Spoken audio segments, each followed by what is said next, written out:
Accessing library computer data.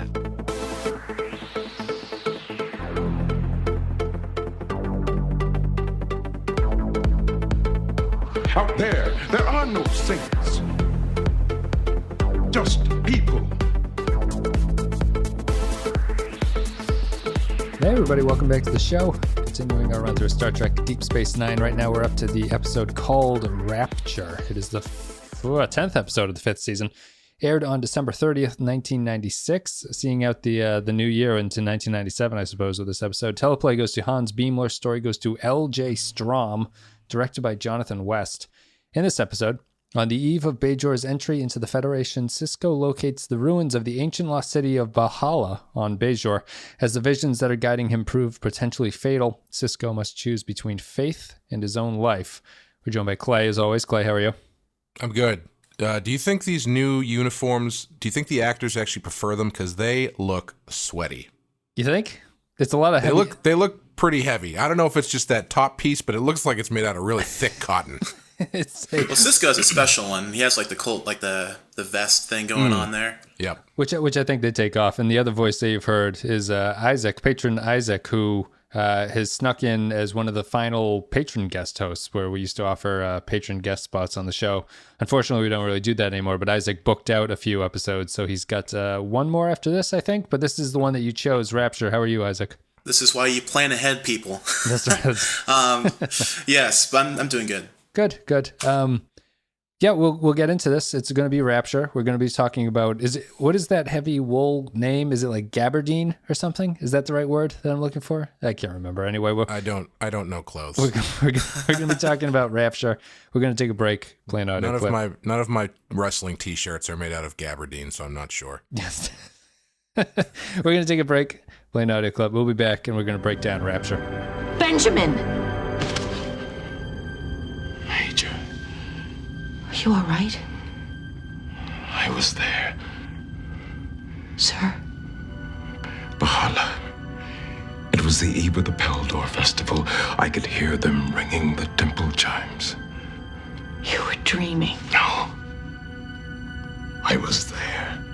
All right, Isaac. So I'll start this one with you because you have the most interesting lead into this one. We had Darren on last week because I wasn't here, and Darren had actually chosen the Ascent.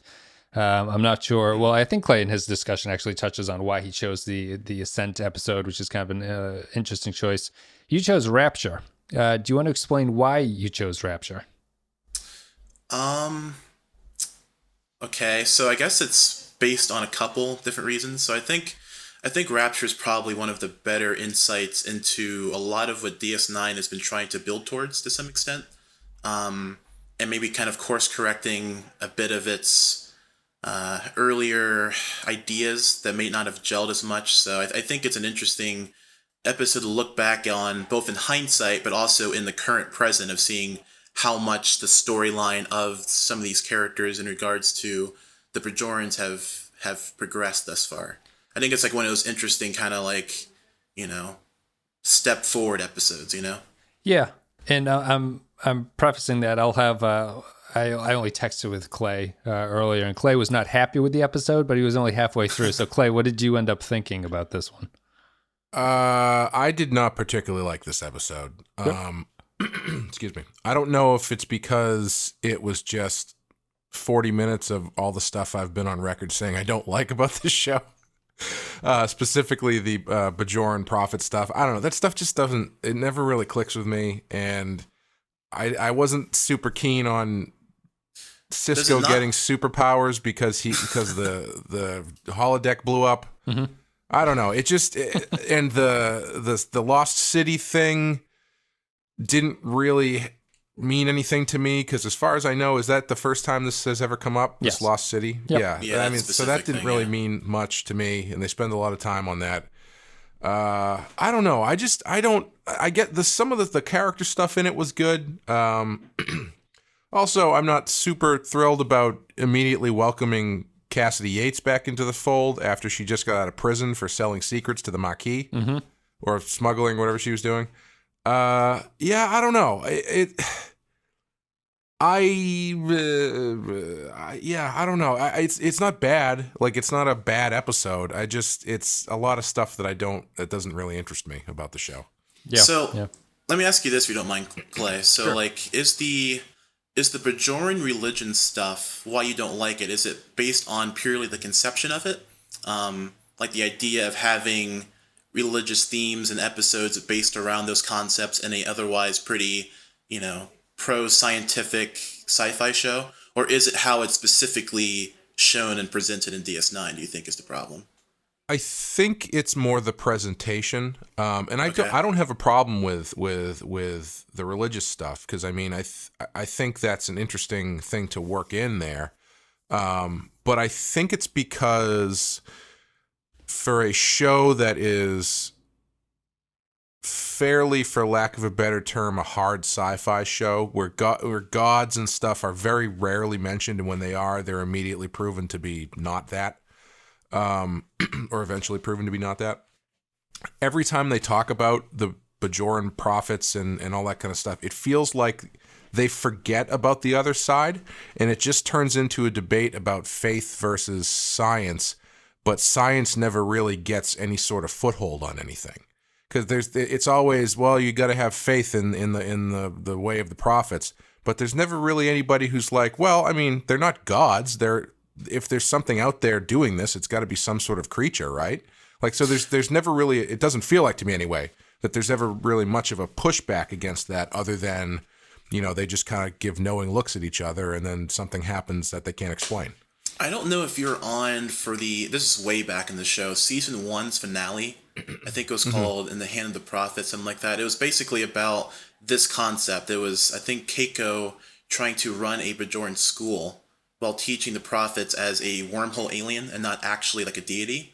So I think the interesting twist that DS9 tries to pull here is that obviously the religious argument, and tying into real life, is, does God exist? Well, that question is not an issue here, because the issue is not if the prophets do exist. Right. The issue is whether or not they have deity-like powers, and if they are truly connected to Bajor. So I think at this point in the show, it's kind of shown that the prophets, to some extent, at the very least, do have an interest in Bajor and can do interesting things, specifically of that race. Now, your interpretation of it and how much that actually affects things, and if you consider it to be a deity or not, is very, up to debate. But I think that the whole concept there, I find more interesting than the generic, is God real argument at the very least. So, Right. Yeah. It's not, that part of the argument doesn't really interest me that much, because, like you're saying, that is a fairly basic way that they handle this stuff a lot. I think the thing that always throws me with this stuff is that Sisko always kind of ends up doing the same thing in all of these episodes, or I should say he's surprisingly willing to go along with the emissary and prophet stuff without really kind of pushing back on it anymore. I know he kind of had that episode where he came to the conclusion that he is the emissary or whatever. Yeah, that was last season. Yeah, but it's still like, he's still Benjamin Sisko, right? I feel like he should still be able to balance the line, and he always ends up swinging so far into the prophet stuff without, for me, having that other side of him that is the Starfleet officer that really kind of pulls him back a little bit. I guess that's just my personal preference. Yeah, I mean, I don't know. I don't want to step away from that. I'll say my piece, I guess, and then I'll sort of bring you. Saru is great. I'll bring it back to what you were talking about, Clay, which is, I think this episode is possibly the most similar episode that we've seen so far, Clay, that I would compare this one to is The Wire, where I think that you'll have a different opinion of this episode when the show is done. And I think that the way that it works here for me is that I think that this is a quietly very impressive episode. I think it's like there's not a lot going on, and I understand, and I can completely understand your concerns with the prophet stuff and everything. What I think this one does is the uniforms are kind of a nice trivia bit here, where they changed their uniforms. They're now using the first contact uniforms. We can talk about that afterwards, but Sure. the thing that they do is like, it's not just a change of uniforms. I think you could actually make an argument that this is a very important change for the series, and that you could kind of see this as an end run for a lot of characters, where Sisko's getting into the emissary role. I think what they do with Kai Wynn is very impressive in this episode. They turned her away from this sort of mustache twirling generic religious adversary and turned her into something more interesting. Yeah, I like what they did with her. Kira has a lot to do in this one. I think that Jake has decisions to make. Cassidy Yates has decisions. Bashir makes decisions. And I think that Sisko's, what you're saying, I'll throw it back to you, is what Sisko's conflict between Starfleet and his quote unquote faith in this is represented by the Admiral. And because they don't want Sisko to go through that internally. Sisko has to be sort of enraptured by these visions that he's getting. Yep. And Starfleet, the role of the Admiral, who's kind of a boringly played Admiral in this one, but his role is to play the Starfleet role. And I think that what the episode does really well is that it plays that skepticism of Starfleet versus the Bajoran faith, and neither of them come off as ridiculous, which I think is a huge accomplishment for the show. This is maybe my favorite of the Bajoran religious episodes, because I think that they touch on things like that without seeming ridiculous, without going too far in either direction. And I think all the characters pretty much stay to what their true character voice is, including Sisko. I don't really have a question to go off of that. If you want to respond to that, or we can go to see what Isaac thinks about it. Yeah, I think I'll be interested to see how I look back on this one, assuming I can remember it, as we get later into the series. It's not a very exciting episode. I will give you, like, it's not one that you're really like, wow, that blew my socks off right there. I don't know, like you can even start with, like, why did you like the Kai Wynn thing? See, I think that Kai Wynn, we've always complained about, she's a generic mustache twirling kind of villain who doesn't really have a clear goal or clear, like, characterization. They totally fixed that in her one scene with Kira, which she explains about the beatings that she took, and the faith was the only thing that pulled her through. And I think that what the episode's doing is that it's showing all of the different characters in a very organic way, their own reaction to this faith that is being demanded by the prophets for them. Not even demanded by the prophets, because the prophets aren't in this episode, but the how everyone is responding to this very this very mysterious thing that's happening. Like, the Starfleet officers are being scientific, Sisko's being enraptured by it, the Bajorans are totally in the pocket of it's the prophet type thing. So what did you like about Kai Wynn, I guess, so we can branch off of that? Well, I thought that scene with Kira was great. I thought they did a good job of pivoting her pretty cleanly, just by having that statement about her being a prisoner during the time of war and all that whole speech that she gives. I thought that stuff was really good. And I think the end piece about not where he comes in and where Sisko tells them, the Bajorans, not to join the Federation, I think the way she plays that is pretty good, because there's still a little bit of hesitancy to totally believe what she's saying, I guess. Yeah, there is. Because she comes there specifically saying maybe it's too early for this. So yeah, I like that stuff. I don't know. Maybe it's the mechanism was just a little too clunky for me, given the explosive holodeck and the finding the secret city thing. I don't know. I don't know if maybe they could have done that cleaner, and maybe that would have gotten me more into it. But I don't know. It's just I have a hang up with the prophet stuff for some reason. So Isaac, I'll ask you, why do you consider this to, if you think this is a strong episode, what do you think is one of the stronger things about it? Do I think it's a strong episode? I think it's a strong episode in certain ways, and I would say that I enjoy what the episode does correct. I love about the episode. I think what Clay might be talking at here, which I can partially agree with, I think that the presentation, like, even to like a visual extent, is probably what draws me a bit out of some of the scenes in the episode. I mean, like it is almost like straight out of the Bible. That scene where Sisko walks back on DS9, and then there's like all these Bajorans like walking up to him and like touching his outer garment. Yeah, that was a bit much. Yeah, as he like tells them like your son will be healed, and I think the show has a very like, I don't say 90s approach, but a very kind of one note, like one dimensional, I guess, view of what religion represents from a visual perspective. And I think because of that, the presentation of it suffers. But the concept and the thematics and what it does, like you were saying, Wes, about the characters, I think is what elevates this episode. My favorite, I think, aspect of the episode is how much it does for, I think, the ensemble as a whole. So like you see like what's that scene? There's a scene in Ops where it's Kira talking to Dax about faith, and then you don't expect Worf to like back up Kira, but he does. But you understand why, because even though their faiths are completely different, there's still like the connection of the concept of spirituality that binds them. And that's kind of interjected by O'Brien's much more standard Starfleet scientific view. But at the same time, like you said, it's very tempered. So it's not a scene that scene could have easily evolved into just like a shouting match, or O'Brien just rolling his eyes at Kira, but instead he just says, I hope you're right, essentially.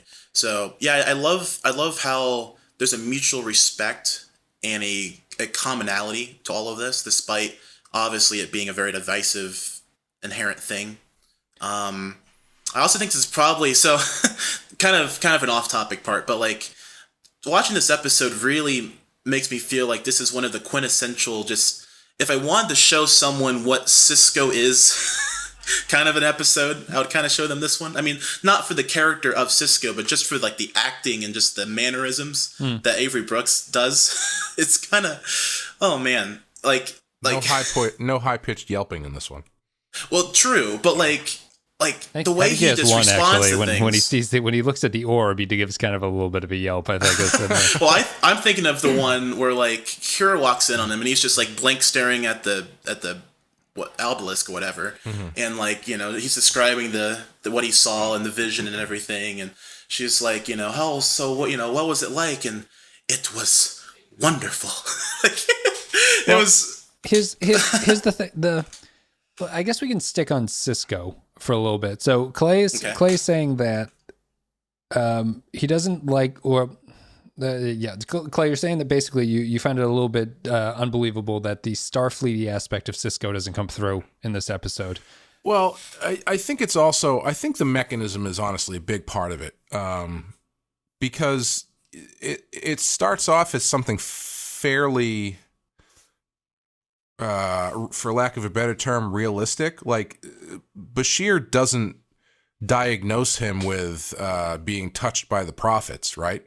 He just diagnoses him with something that is something he's seen before, with side effects that he predicts down to the letter, essentially. Yes. So I think the fact that they have him just so unwaveringly, is that a word? Did I use that correctly? I think so, yeah. Yeah, sure. Unwaveringly go down the prophet route without there being any sort of like, maybe you just stuck your fingers in a socket and you're not seeing correctly. I think that's part of it. It's just this weird, the liftoff of it is very strange. And the fact that he never doubts what he's seeing at any point.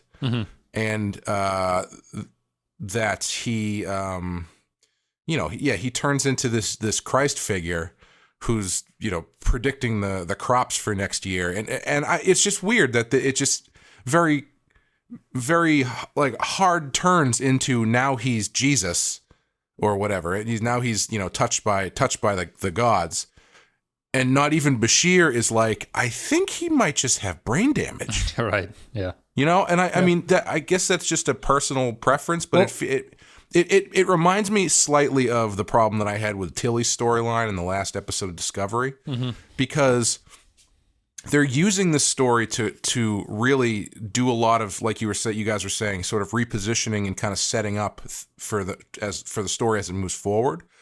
But there's not really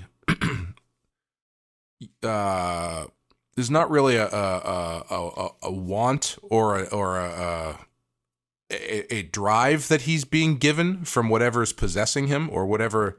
I mean, I guess it works because it comes. Yeah, go ahead. Sorry. I was going to say, I guess it works because it culminates with him seeing the vision about not joining the Federation. I guess you could argue that's what it is. Well, he reverts back too. You have to remember, after he loses the memories and after he slowly recovers from that, there's that scene at the end where he's talking to the Admiral, and he still remembers everything, and he stands by what he said while he was under the visions, but still with the mindset of true Sisko, for lack of a better term. Right. Starfleet So Sisko. So it still shows that there was a meaningful development there, and it wasn't just like a flash in the pan. Oh, he's possessed by a guy, and then it's over. Well, here's the thing what I appreciate is that they don't show you the visions. However, what I think is problematic is that you have a hard time. My understanding is Sisko is seeing shit that would blow your mind. You know what I mean? Like he's seeing basically the nature, the truth of the universe, and he can't handle it, which if you don't see that, it becomes hard as the viewer to latch onto it. I'm very glad they didn't try to visualize it because I think it would have come off as cheesy in that way. You would have had another Troy floating in a void of light. one circles, whatever. But you know what I mean? Like Sisko's being shown the truth of the universe, and the show is stuck in a hard place where it can't really show that to you. So you kind of have to take it on faith in some ways that Sisko is receiving this because that's my justification for Sisko going all in, because Sisko is seeing things that are really revelatory to him. And the way you know it is that his grief when he can't see it anymore is palpable. Right. He's very upset that this has been taken away from him and what Jake did to him.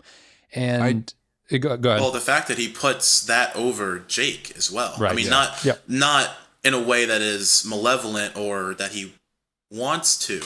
Like you definitely see the conflict in Sisko's character, but the fact that everything that he holds dear, I mean, to some extent, even his Starfleet career, because the Admiral's just like, he's not having any of his crap, right?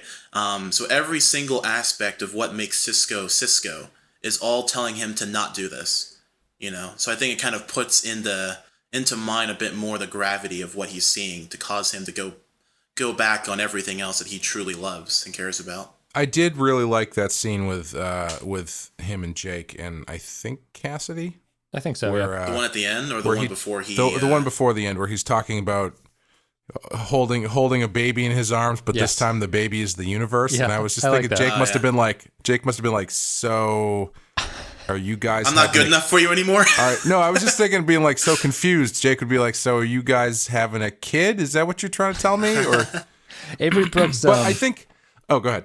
Avery Brooks served that. I think that scene as it's happening, I'm like, this is very close to veering into horribleness. But I think they do that really well in that whole thing. Yeah.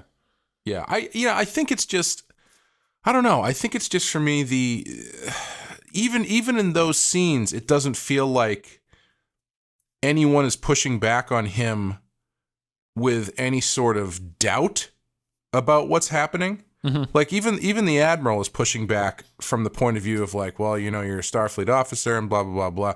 But not even Jake is or is saying like, Dad, you're talking insanity. This you're dying and you have some sort of brain damage. You're not seeing these. Like nobody questions his visions. Yes. And I feel like that's what's missing for me is like it goes so hard into the faith argument, but no one ever pushes back in a way that is more of like a, well, how do we know he's seeing what he's seeing here? Well, don't you think that what I like about that conversation that they have in Ops, where it's Worf and Kira against O'Brien and Dax, is that Starfleet's in this weird position where it's a very realistic thing to be as sort of like an atheist or an agnostic, where other people are coming at you with their beliefs and you can't just be like, well, this is all bullshit. Right. They kind of have to be like, well, this is your culture and this is what you believe. And even though we have all this evidence that this is just a brain problem in Sisko's head, we kind of have to they have to be courteous to them, and I feel that Starfleet is stuck in that position here where they respect the Bajoran culture, even though they know that the prophets are aliens, they're not gods, and they know that these visions are part of Sisko's damage. The problem that comes back to bite Starfleet in the butt is that Sisko's visions become correct at a certain point. Like he is seeing something. He is seeing something that the prophets would sort of divine as to be something that would be coming. Well, there's also the Federation angle of not wanting to cause any rifts right before the Bajorans are accepted into the Federation. Yeah. So, like, if they were to put a more heavy foothold in stopping Sisko, that would have just completely enraged the Bajorans. Oh yeah, have canceled yeah. it anyway. I don't think that the Starfleet angle had to do that, but I mean, like, even Jake is not pushing back on him that much. You know, he's just sort of listening to him talk about these space babies and do this whole sequence from Close Encounters of the DS9 where he's building these letters he doesn't know of things he saw in a dream to lead him to this city that is underground. And it's just there's not a lot of pushback, and I'm not saying that it has to be like this grand argument of science versus faith or anything, but it seems it goes so far in one direction that the characters who I think not just based on the position or the argument that is kind of going on, but their character would naturally push back. Like, I feel like Jake in that situation would naturally push back. I feel like Bashir would naturally push back. I would have liked a stronger Jake argument when Ben Sisko is not just unconscious and can't fight back against. Like, I would have liked one stronger scene, because I don't think they really have one that really gets into the nuts and bolts of it. But yeah. So let me. I guess I don't feel like I'm pushing back, but I'll say that we're in the middle of Discovery watching, Clay, and this Rapture to me felt like such a better version of what the storytelling that Discovery wants to do is, because Rapture to me, I really feel like, and a lot of the problems that you have with the episode, I feel I can kind of explain away, or at least I can attempt to explain away by saying Rapture is the end of a journey that has been taking 5 seasons to get to. Like Kira has the scene about when she started the series, she didn't think that Starfleet was the right thing for Bajor, and now she's come around to this whole thing. Kai Wynn has turned her life around at this point.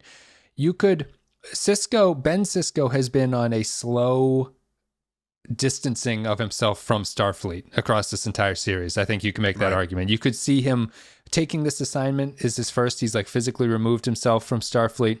He's on the frontier.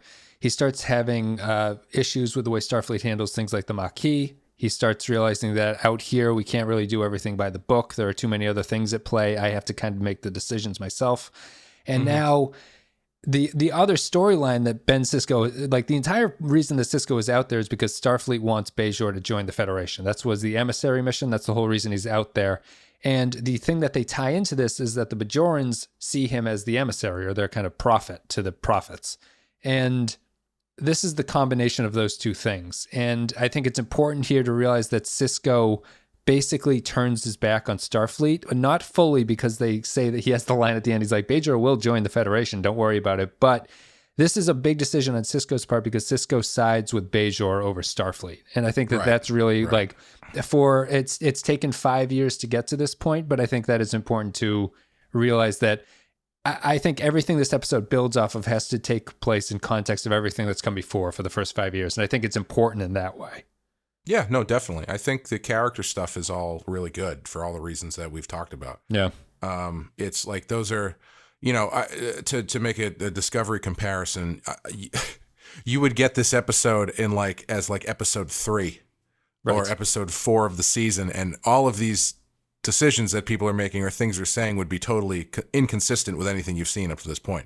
But I think you're right. I think the way that people react to a lot of this stuff, or a lot of the people react anyway, is consistent with how they've been handling these characters. And what's great about it is you can have an episode like this where it's just kind of a lot of talking, but the talking isn't boring, because everybody is so, we've talked about this a lot. Everybody's has such a handle on the characters and how the characters have been moving, that you can just have a scene where it's O'Brien Worf, Kira, and Dax just kind of shooting the shit about the situation. Or it's just Odo and Worf talking about booking arrangements in the station. Yeah. And everything they're saying, even if it's not like lighting you on fire, is thematically consistent and characteristically consistent. Yeah, which is pretty impressive in and of itself. So to jump back off of what Wes was saying a second ago about Sisko. So what if you could summarize? Excuse me, Clay, what you maybe think about Sisko's arc up to this point? Then, so like as Wes was mentioning, there's been a 5-season build to this essentially, and from here it kind of branches into a new thing. So do you think that this was like earned or something that was maybe a bit like too out of left field, or what's your overall thoughts from season 1 till now about Sisko?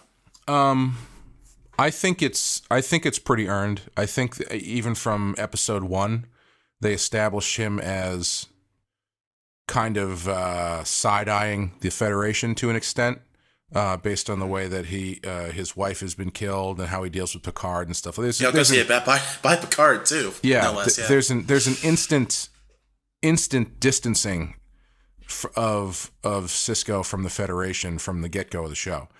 And yeah, they have built him into someone who is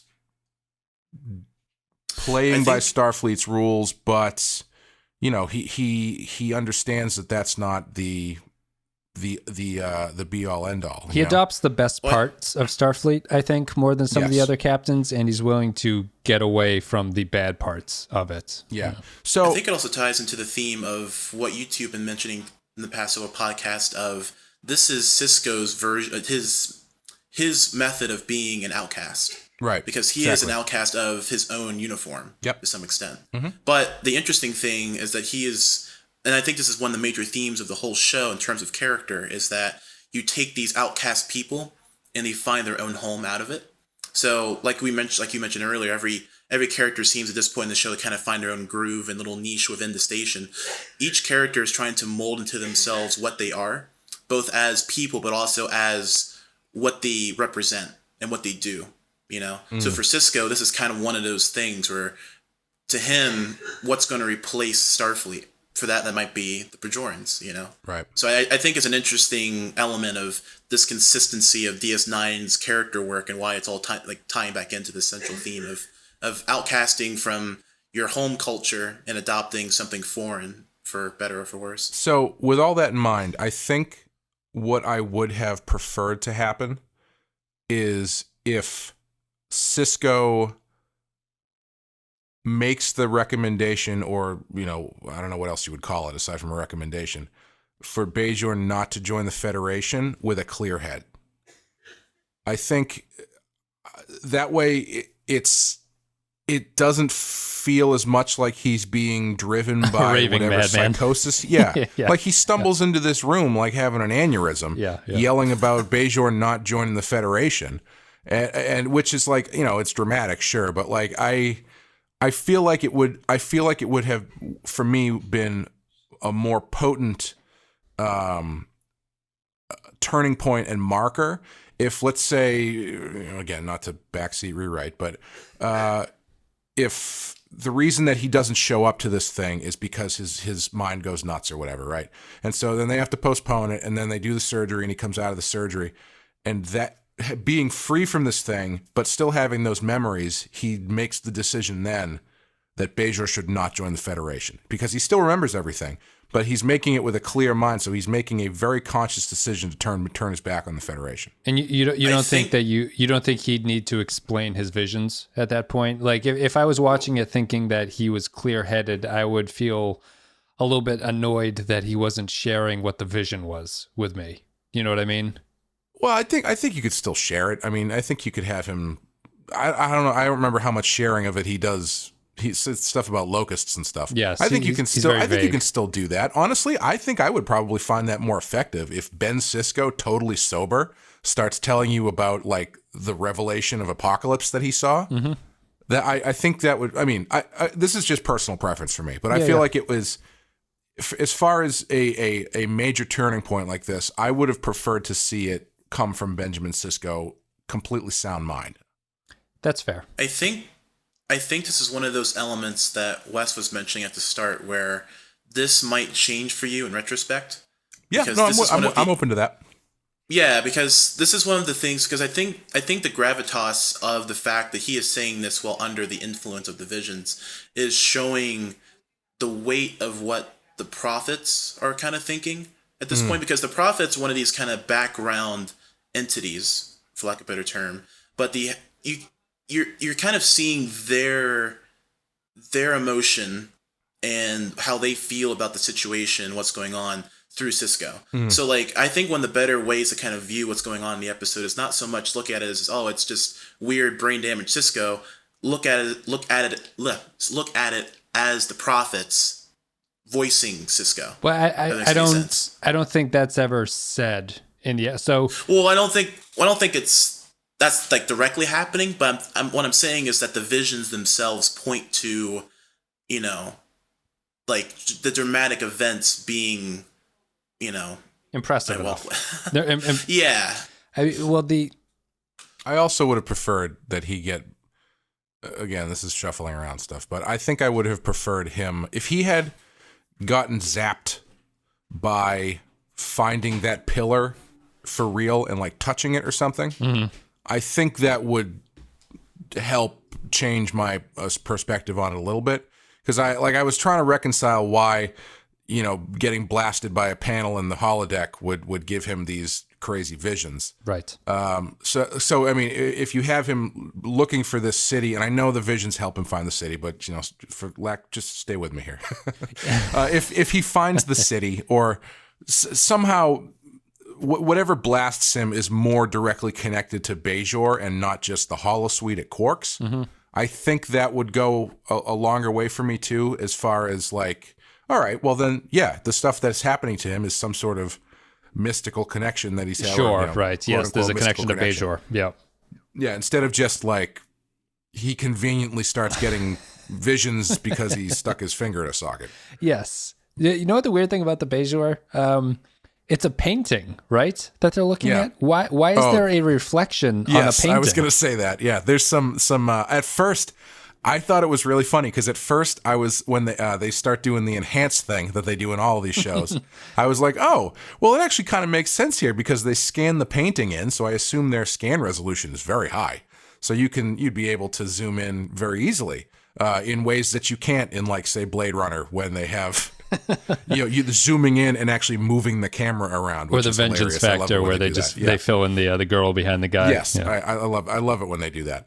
But then he zooms in and he's like, "There's a reflection in this waterfall." It's like, motherfucker, I paint for a living, and I can tell you they did not paint the reflection in that waterfall. That was a little bit of a stretch, I think, right there. But yeah, he's clearly enamored by the postage card stamp thing, and Dax is not very enamored. That's the other thing. If it was like, if this was a wall-sized mural representation of this city, then maybe he paints the waterfall, but I still doubt it. I isn't that a little bit like if they had found the mural underground like that, like, and it's a clue to the city? I think that's a better way, because I do like your idea of the spirituality that's driving him come from Bajor in some way, and not just be like a, sparks on a board when he touches it for some reason. It goes off because Nog or Rom wasn't able to get around to fixing the holosuite. There's not even, like, honestly, even if there had been something like the wormhole just happened to open up and burp or something, right, as the thing blows up, just something that makes the connection more direct to the prophets or whatever, instead of just being a happy accident. I mean, I think that I think probably part of the reason that it works that way is to hone in on the theme of faith in this episode, because it'll kind of diminish a bit of the character work of them having these debates over faith, or what it means to believe in the prophets to some extent, if it was all kind of just showed and not just a bit more implied and nuanced like it is here. So like if you were saying, like if the wormhole, like, flared up or something, that would be a much more evidential thing towards the naysayers of, well, okay, something legit's going on here. Whereas if you remove that and it's all just internal to Sisko, then it becomes much more of a, something you can't quite grasp onto. That's so you fair. kind of have to just, But go with your own interpretations. I think the episode's in a tough spot because they have to show that the Rapture visions are true. They have to show that this Right. is happening. So because if not, you run into Clay's problem of everyone would just be like, well, you obviously have brain damage. If none of the things were coming true, it would be a much easier fix. The problem for them all is that, and that's why I don't think that the wormhole thing is that much of a problem, because everyone in the show is seeing the evidence that what Sisko is seeing is true. They know, like, that's maybe not true. He's making predictions, but he seems to know things that he shouldn't know on some level. And I guess you could skillfully argue that he actually maybe never does even predict anything in this episode. Yeah, he just, when he walks down the promenade there, he just is making bold claims. I like the one guy's like, you should get the fuck out of here. Yeah. I forgot about that. That was amazing. You should leave. You. And he just like slowly like bows his head and it's, yes, emissary. I guess All wise. I was looking at Memory Alpha. I guess that guy, because of that event, they like wrote novels about him, which is why I hate Star Trek novels. But they took that Bajoran and like turned him into something. That's fodder for deep canon right there. But it was like, I guess what I'm arguing is that I think maybe the most skillful point that the episode does is that I think it does kind of dance around whether or not Sisko's correct or not. It has he makes one prophecy, which I thought was very bizarre that Kira never calls him. He says, in the coming Dominion War. And apparently no one bats an eye at that. Yeah, I know. So especially Kira, your security officer or whatever she is, should be like, I'm sorry, first what? officer, essentially, yeah. you call Red Alert. And so maybe I've just sort of talked myself into disagreeing with myself, or maybe I'm agreeing with myself. But I think what they do is that they hide everything well enough between the various points of view where you can kind of argue either way, whether or not Sisko's right, whether or not he's wrong. And I think that for a Star Trek series, and Star Trek is never particularly good at that, I think that they do that pretty well here. And I will say, I will agree, it's not a great episode that's very exciting to watch. There's not a lot going on. This is one of those that sort of fucks up our scale, because I wouldn't say I would recommend that someone watch this episode, but You kind of have to, though. You kind of do. To some extent. You kind of do. I think that we'll see how it goes when we go along, but I think that I think it's one of those episodes that, the way I would sum up how I feel about this, the first 15 minutes of this episode feel like it could have been the first 15 minutes of the series finale. You know what I mean? See. Okay, yeah. And I think that even down to the uniforms changing, and you, Clay, you talked with Darren in the Ascent episode about how they're a militaristic uniform. The series does become a much more war storyline going forward. Like there's a big change. Sisko's sort of coming to Jesus moment is going to matter going forward. And I think that I see this episode as a bookend of the previous episodes that have come. And I see this as a very strong turning point for the series, for the show too. Yeah, I won't argue with that. Yeah. Wait, so the first Contact uniforms in Ascent? Or I thought this was the first episode they were in. No. They are. They are. I think you and... Are they not? Oh, are they? I can't remember. I can't remember. I forget, because it's not the episode where it's like Quark and Odo on an ice planet or something. It is. I think Yeah, you and Darren were just talking about it. We were just talking about it, because I definitely Got you. was not used to seeing them in this episode. So what do we think think about these? one. What do we think about these uniforms, Clay? I have always liked these uniforms. I think they are a great evolution of the Star Trek uniform from going from the evolution TNG from era. TNG to this, I think is great. They had the Part of DS9 me- stop with they were sort of wearing they're like overalls with the previous DS9. They were a little bit looser the earlier seasons of DS9 with the cuts. Yeah, and I everything. like those too. You know, it's funny because I have always preferred, historically anyway, in my relationship with Star Trek, I have always liked the First Contact uniforms the best.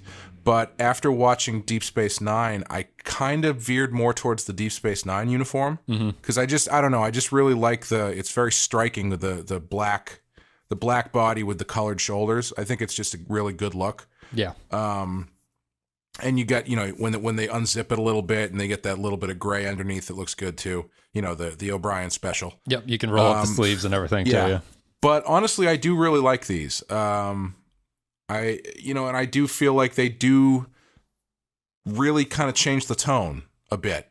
Everyone looks so bulky. I think they'll tone that down a little bit, but everyone looks like they've got shoulder pads on in this one. Yeah, they do look like they just took them from the First Contact set and didn't like measure anybody or make new ones. I like them because I think that I think your strongest argument against them is the fact that it removes the color from Star Trek a little bit, and I think they do. Although what I also noticed is that they've kind of toned the red down to more of a maroon with them now, and things like that. So they're making everything a little bit more subtle. But I always felt that these uniforms were the most realistic of the Star Trek uniforms. Like there's you see the color underneath on their turtleneck or their shirt, and then they have sort of a standard jacket that they wear over it. I would agree. And I think that I think these, if you probably got up close and looked at it, you wouldn't be impressed by the craftsmanship or anything. But I think that they make the show look a little bit more higher budget for some reason than the cheaper ones. Yeah. They look like they're really designed and that they're meant to be there. They look more professional. Yeah, I think is the biggest thing. They don't look like cheesy 80s sci-fi uniforms. They look like a much like you're part of an established organization type of thing. We've come a long way from the almost spandex onesies of TNG's first season. Yes. It's almost I think you're right, Wes. I think it does make the budget feel higher because the great thing about the previous uniform is that it's perfect for small scale television because you've got your black body, which gives you the silhouette of, the figure, and then it just pops in the shoulders where you're going to be spending most of your time looking. Like it doesn't matter. The camera's going to be on their faces. Yeah, chest down, it doesn't matter what the hell they're wearing. You're never going to see that. You're never going to look at it. And in small televisions without high definition, it really maximizes the design of the uniform, right? Yeah.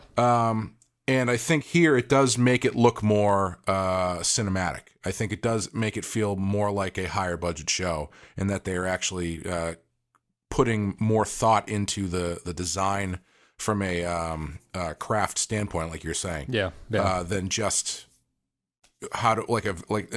than just a graphic, hard color pop representation. And it sounds like the show's going to be getting darker in tone. Yep. So it is a good change. It fits the aesthetic of the show, I would say more. Now, interestingly, compare this to so my personal favorite Star Trek uniform is probably the TOS movies, Wrath of Khan onwards, essentially. I know that they're all very kind of monotone in the similar color, but I like the utility it looks like those uniforms have, like the belt straps and the fact that Kirk can unbutton the side vest and everything. That felt the most naval to me, especially considering that most of the Kirk movies were very naval and it's how the ships kind of moved and functioned anyway. It felt like Starfleet was the most kind of just, They just you felt like you were like a naval ship in space. They had that weird bib thing though. Is the only thing that would they unbuckle the bib for some reason and it just hangs down? That is true. I don't know about that, but I like it's those the movies. Napoleon jacket. That's right. Yeah. Have you guys ever? I assume you guys aren't really gamers. Have you ever seen Star Trek Online stuff at all? No. Okay. Not to give anything away because the game is set 30 years post DS9. So I was it expands on the lore. It's called the Picard series. Yeah. Yes. Yeah, him just sipping tea at Earth. Anyway. But yeah, so that game actually has a brand new set of uniforms called the Odyssey set, which is probably, in terms of just visual aesthetic, probably my favorite next to the Kirk ones.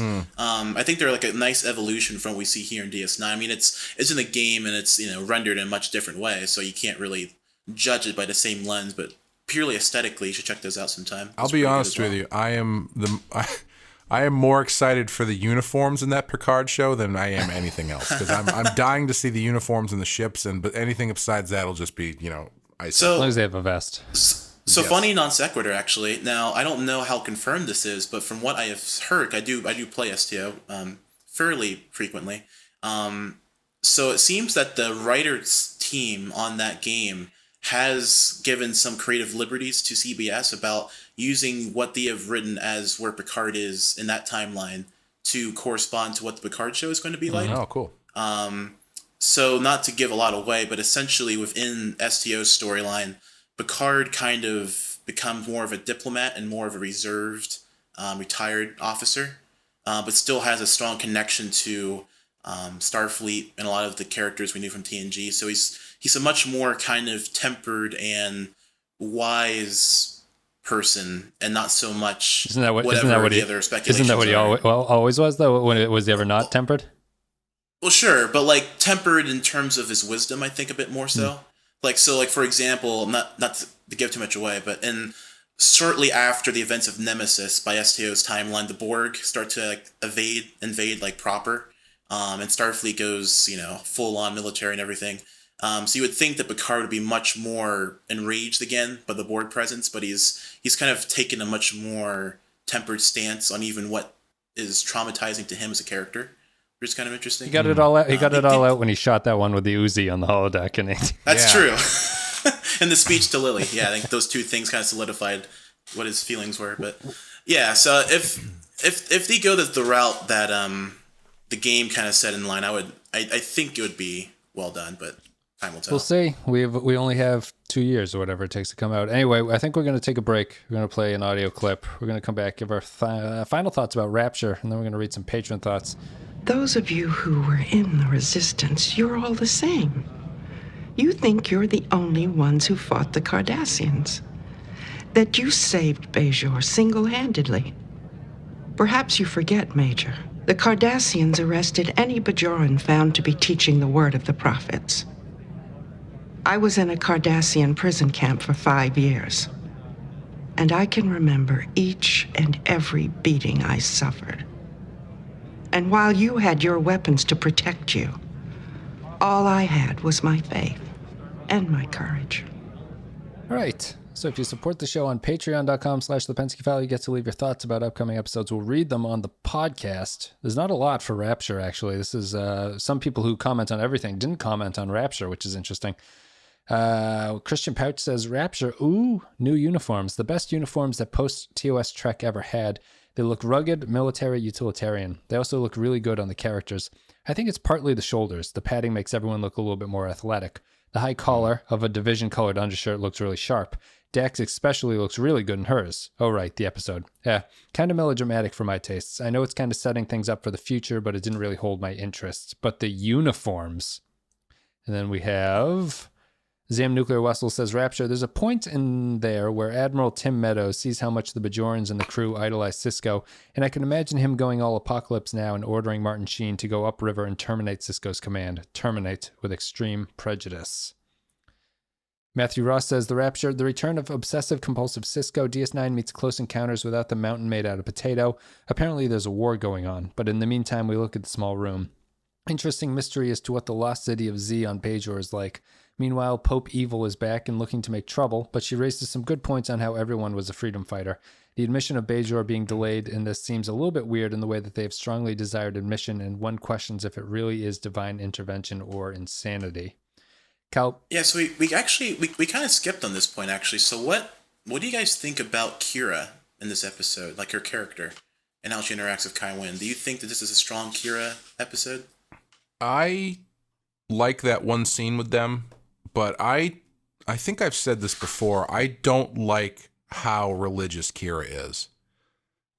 She always ends up, because she's Bajoran, so anytime they have a conversation about it, she's the one that ends up being the pro-prophet while the other ones are talking around it. But I've always felt like Kira should be more agnostic than she is. And I don't know. I'm gonna push back on you here, Clay. I think that she is in this one. I think she operates in a middle ground here, where she is not willing to follow Kai Wynn down we have to do whatever the prophets say, because she has the thing about the end about Jake Sisko didn't want his dad to die, and that's his decision. Yeah, right. That's true. She is the moderate. I think she talks about the prophets a lot, but she's not a hardliner like Kai Wynn is in this. I think it's just that she does kind of play both sides depending on how many Bajorans are in a scene together. She does. And we've mentioned before how it only seems to come up during Bajoran religious episodes. Her faith comes up. And then, and she'll go down the middle, but then later on, someone will say something after Sisko makes some declaration and they'll do a soft focus on her and she'll have that starry look in her eye, and she'll be like, well, it's the will of the prophets. You know, it's weird. They kind of go back and forth with her, but I guess there's room. There's no reason why she can't be conflicted, you know?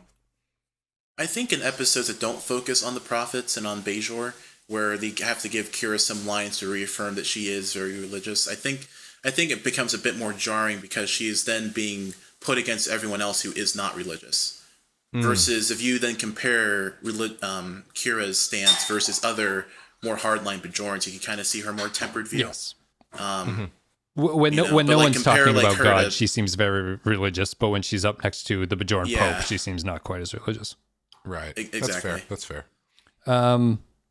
Kyle Barrett says, Rapture. This is an episode I like the idea of more than the episode itself. I like the exploration of the Bajoran religion, Sisko's dilemma of being stuck between his role in Starfleet and being the emissary, and what it sets up for the future. Looking back on the episode, I think I really like it. The problem is that I found it to be the most boring episode to watch in a long time. Kai Wynn has no bite, and there's no drama at all in Cassidy's return. Also, it's funny that there's no reference to the plot of First Contact in the episode, especially since Worf himself has just returned from the past, having saved the future. That's true. You know what? I was just kind of thinking about that. So where does the timeline correspond here, right? Because this episode was filmed in beginning in 1997. First Contact came out in late 96. And that film, the Defiant gets wrecked by the Borg. So is the Defiant mentioned in Ascent or anywhere between these two episodes? I don't think the Defiant was brought up. There's a little bit of trivia in this. Ira Stephen Bear, they originally had reference to the Defiant being repaired during this episode. And Ira Stephen Bear took it out saying that he was unhappy with how they treated the ship in the First Contact movie. He got a little bit annoyed by it. Yeah. Well, maybe Worf just grabbed a bunch of uniforms off the Enterprise when he left. And then that's how they all got their uniforms. They should have had Adam Scott on this episode. Just walking around in the background. No, is he in First Contact? Isn't he the comm guy on the Defiant when they're attacking the Borg at the start? And oh yeah, you're right. Yeah. There's another ship coming in. It's the Enterprise. Yeah, that guy. Yeah. Kyle Barrett says, I guess that's no big deal. Yeah, it's one of those funny things when you look at the timeline. First Contact coming out around this time just always strikes me as jarring. It feels like it should have come out a lot earlier, but that's it. It would have been great. I just don't get. Go ahead. I'm sorry. I was just gonna say it would have been great to just have a hard cut to a scene at the end of a conversation with Dax and Worf before somebody interrupts, where Dax is like, "So you were in magnet boots on the underside of the Enterprise," and he's like, "Yes, I was," and then somebody cuts in, and I told the Borg to assimilate this. Yeah. I really wish you had been there to see it, Jadzia. Yeah, it was an awesome one-liner. I would have liked to have seen them looking out. It's like Kira and Sisko standing on the promenade looking out one of the windows, and one of the Borg just comes and smacks into the window. It's been traveling for thousands of years at this point, so it should have got there by now. That's it for the Patreon comments. Thank you guys for your time. Thank you for writing in, letting me know your thoughts about Rapture. It's an episode that I sort of like, although we had a great difference of opinion on this one. I think that we haven't had much of a difference in opinion in a while. It is pretty divisive. I think this episode does a lot of things that can split people in different ways. The reviews are very high and very low on it. Some people love it, some people don't like it at all. And I'll give my final thoughts first. I think that Rapture is by far the best of the Bajoran-themed episodes. I think what it does is that it avoids being too specific about the Bajoran stuff, and it instead settles into this weird sort of... It's sort of cultural relativism, but they're kind of saying, whose perspective can you really say is the truth here, especially if all of them are turning out to be true. The science angle is proper, the Bajoran angle is proper. And I think that what it does with a lot of the characters is really fantastic. I love what it does with Kira. Kai Wynn, it saves the character of Kai Wynn with what it does here. Sisko is very interesting. I think that not seeing the visions was the right choice. I really like it. That said, I would never show it to anybody because it doesn't make sense out of context. This is the prime DS9 episode that I think is really strong, but it relies so much on you knowing what the show has been doing to this point. I'm going to give it a 4 just because of how important I think that it is. But I do think it has structural problems. It's like Clay and Kyle Barrett were saying, it's not a particularly exciting to watch episode, but I do like it. I think it's a 4 for that reason. So Clay, do you want to go next? We'll save Isaac for last. Yeah, it's a tough one to rate because I appreciate all the things you guys are talking about as far as how it's a turning point for the show and stuff like that. But I do have problems with the execution and stuff, but I think I would say if you're going to give it a 4, I'm going to give it a 3 with an option to review. Sure. Isaac? So I think actually I should probably mention one other thing we forgot to mention in terms of maybe a flaw of the episode. I don't know if it'll change anything, but I think one of the other things we glossed over was the fact that I think in terms of the structure, the biggest problem is that other key events outside of the main event of Sisko's arc in this episode is kind of glossed over for the sake of the plot here. So like I think the major offense is Cassidy. I think you mentioned this earlier, Clay, but like Cassidy comes back and it's completely just sidelined by what Sisko's going through. There's no scene of Sisko being sober and then reconciling with what happened with Cassidy.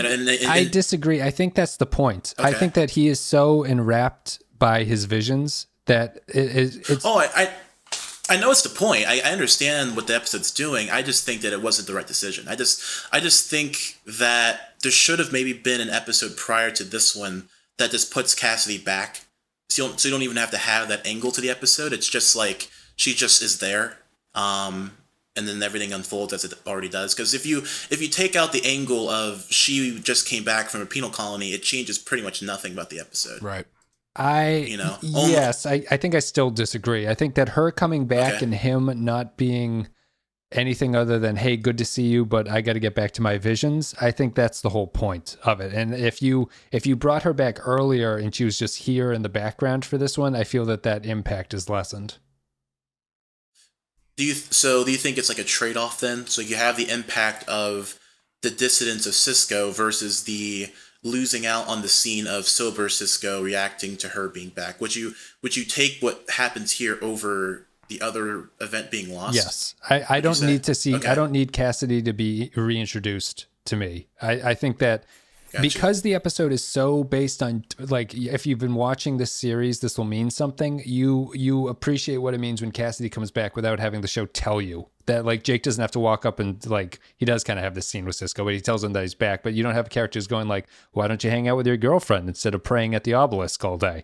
I like what they did here instead, I think. Yeah, I think for me, I wish that there had been a little bit more concern from Jake, especially about the fact that she just got out of jail for working with the Maquis. I feel like terrorist activities. Like Sisko has the first scene that they have with Jake and Ben when they're talking about that, Jake is very pro Cassidy and Ben is kind of like, well, I don't know. Oh wait, is that first scene after he's gotten the visions? He's doing the close encounters thing where he's making mashed potatoes. All right, well that's even worse. Right, for me, it cuts off into that stuff. I feel like they don't have any sort of Cassidy coming back feels like it should be kind of almost its own episode because I would agree with that, but I agree. Go ahead. Sorry. But I also think the ending. It's tough for me because I think the point that they're trying to make with the ending, where they're putting all their hands together, is nice, but I kind of almost wish she had been there for another episode before that, where you got to see Sisko being like, okay, that's cool that you're back, but I don't really know how I feel about you still because you just got out of terrorist jail. And so then when you get to that point in this episode, it's like, okay, he has made some sort of reconciliation instead of her just showing up. You know what I mean? Sure. I guess I'll split the difference. If I had my druthers, only Jake would have been in this episode. Cassidy can come back next episode. That's fair. Yeah, that would work for me. I think that would be the way that I would have gone about it, because I think Cassidy being there removes a little bit of the Jake and Ben tension that should be built up throughout this, because she kind of interferes with the scenes. And that scene at the end is all about, like, family and togetherness and trust, and she did nothing but lie to him. Yes, that's a good point. There's no reason that her showing up again should make him be like, you know what, you are part of this. I feel like they need to address that. That's true. I'll agree. I think Cassidy is probably the weakest part of it, although I liked why they included her here, but I do think that she could have been inserted afterwards, and not much would have been lost. So Isaac, what are you going to give this on a scale of 1 to 5? Yeah, there's a lot to chew on here. I'll give it a 4. I'll give it a weak 4. That's what I'll say, because I think the episode is elevated by hindsight. I think the episode does, like you said, a lot for the characters, and not just for the characters, but also for where the show is heading. Because I think it puts the show in a much better position. Because I think without these things being established, the show will have you'll have more episodes of just Kai Wynn just being diabolical and just kind of manipulating Bajoran politics. That's kind of it. And you would still have episodes about, I don't know, like Kira kind of just going along with the emissary thing and telling Sisko that he should go along with it, and him just kind of strolling along. But like putting characters in such a position where they have to make fine line decisions and kind of come to terms with what they believe and why, especially compared to where other characters stand, I think puts both the characters and the show in a very good place. So for that alone, I think the episode deserves a 4. But for everything else we mentioned, the structural issues, maybe some decision making there, yeah, I think week 4 is probably where I stand. That's it. We're done with Rapture. Thank you very much, guys, for listening. Hope you enjoyed the content today. If you did, you can go to Twitter. You can follow us on Twitter. There's Facebook. They post things there occasionally. Discord. Join the Discord channel if you want to join the chat. Patreon.com/The Pensky File if you want to support the show there. A couple dollars a month. You can give PayPal. There's a PayPal link, and you can buy some merchandise. There's shirts and garbage like that. You can do that. All of those things support the show. Thank you very much for supporting the show. And non sequitur real quick. I got something for you. So for the past 3 or 4 weeks, I've been catching up to the podcast because I've been having a pretty hectic life for the past several months. So I've been a bit away. So now that I'm back and I've been catching up everything on my work, I had to bring up, I forget what episode it was now, somewhere in the middle of season 4. You two have this 25-minute discussion about middle age and what it what the age is and taking psychology. Anyway, you mean where we both had a real time? We both broke our hips. Crisis? Yes, yeah. You both had a doctor's exam about this. Yes. So as you can probably tell, I'm much younger. So I'm 19. When we recorded Heart of Stone, I was 18. Barely legal. You can imagine, barely legal podcast. I know, right? Yeah.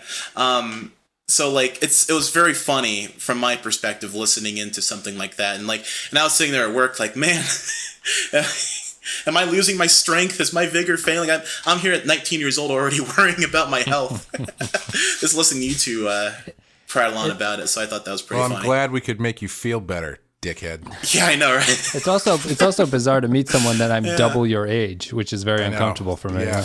Did I in that rant when we were talking about middle age talk about how weird it is that my doctor is the same age as me?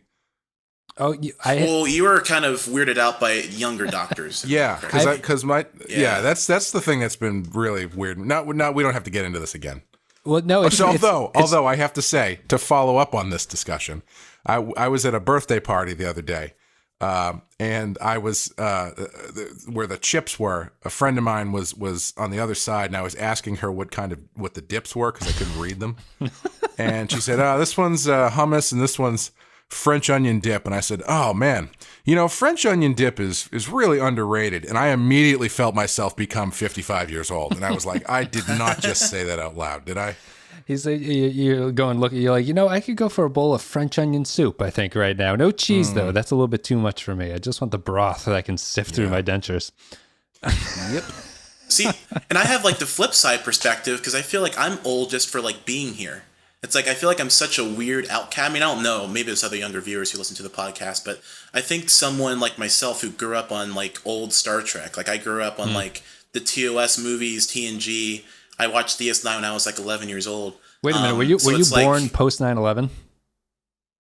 No, I was born in 99, so I would have been a toddler. Oh, okay, all right. So I don't really remember much about the event. I remember the immediate aftermath. Interesting.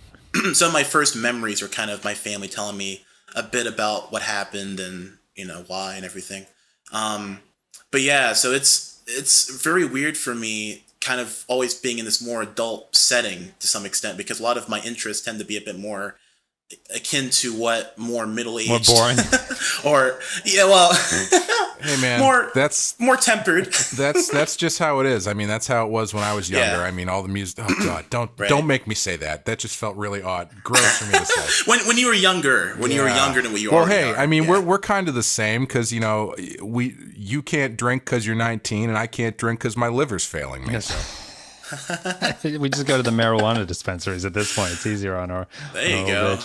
We get our own visions That's from right. it. That's right. That's good. Good. We've come full circle. Yeah, there you go. Yeah, I don't have anything else to rant about being old. I don't think. I did my taxes. Do either of you have an Echo Dot or an Echo? I have Amazon an Echo. thing? I have an Echo. Yeah. I have the Dot. I got one for free, which is how they get you apparently.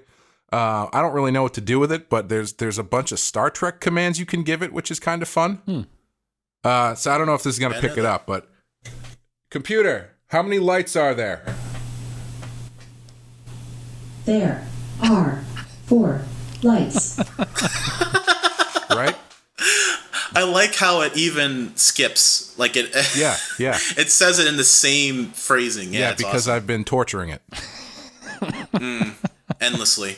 Like a true Cardassian. Yeah, you can make it do red alert, and it does the red alert noise, and you can fire photon torpedoes and stuff. It's pretty fun. Oh, nice. Yeah, I've only changed my the wake word to computer, and then I stopped doing it after a while. I changed it back. I did that too.